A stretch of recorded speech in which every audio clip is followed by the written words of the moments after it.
Okey, hai kawan, selamat datang ke dalam channel YouTube aku lagi. Okey, untuk video kali ni aku nak sharekan dengan korang pasal seseorang dia bernafsu dengan mayat. Okey, untuk video kali ni aku nak sharekan dengan korang pasal necrophilia. Satu term yang digunakan untuk sejenis keadaan di mana seseorang tu dia bernafsu ataupun dia tertarik dengan mayat.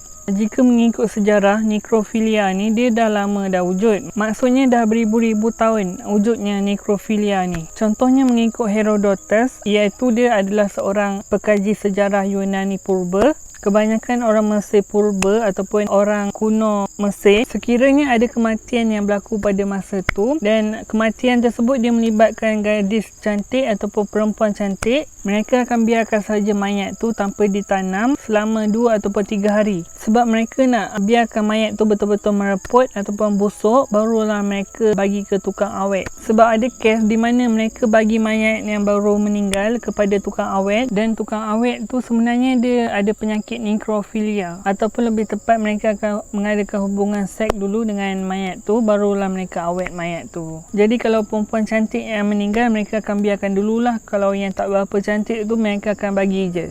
Okey, kalau dalam Islam sendiri pernah ada satu kisah di mana ada seorang penggali kubur, di mana penggali kubur tersebut dia telah bersetubuh dengan mayat. Okey, pada satu hari Rasulullah dia telah melihat sahabat baginda menangis teresak-esak, dan sahabat baginda ketika itu adalah Umar bin Khattab. Rasulullah SAW pun pergi kepada Umar dan dia tanya kenapa Umar menangis. Jadi Umar bin Al-Khattab pun dia telah menjawab yang dia telah berjumpa dengan salah seorang pemuda. Jadi Rasulullah pun suruh Umar untuk bawa pemuda tersebut berjumpa dengan dirinya sendiri. Jadi apabila Rasulullah dia bertanya kepada pemuda tersebut dia macam susah nak bagi tahu kenapa dia menangis teresak-esak. Jadi pemuda tersebut dia bukalah cerita yang dia merupakan seorang penggali kubur.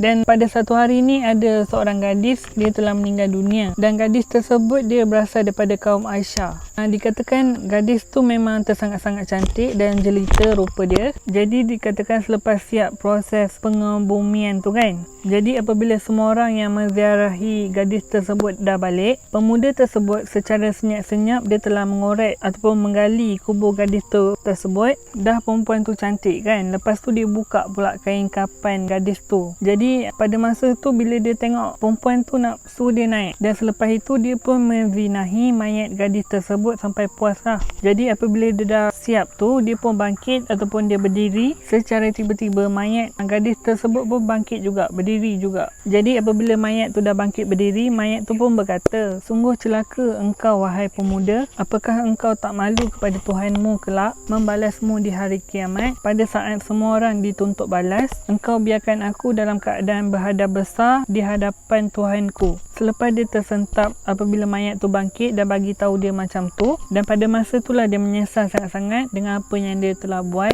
dan dia pun bertekad untuk berjumpa dengan Rasulullah untuk ceritakan dosa yang dia telah buat.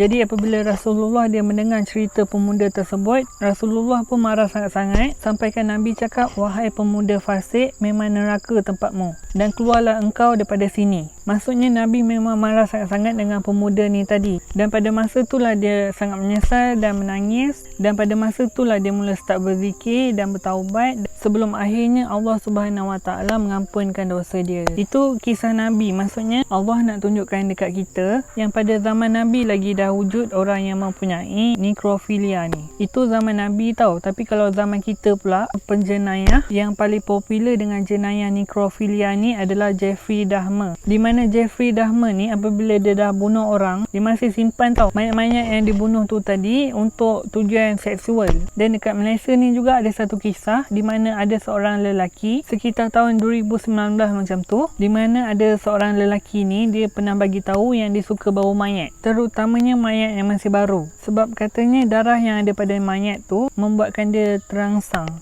Okey, dan apa yang aku boleh kata, punyalah banyak yang masih hidup, mayat tu juga yang kau nak, dah kenapa dek?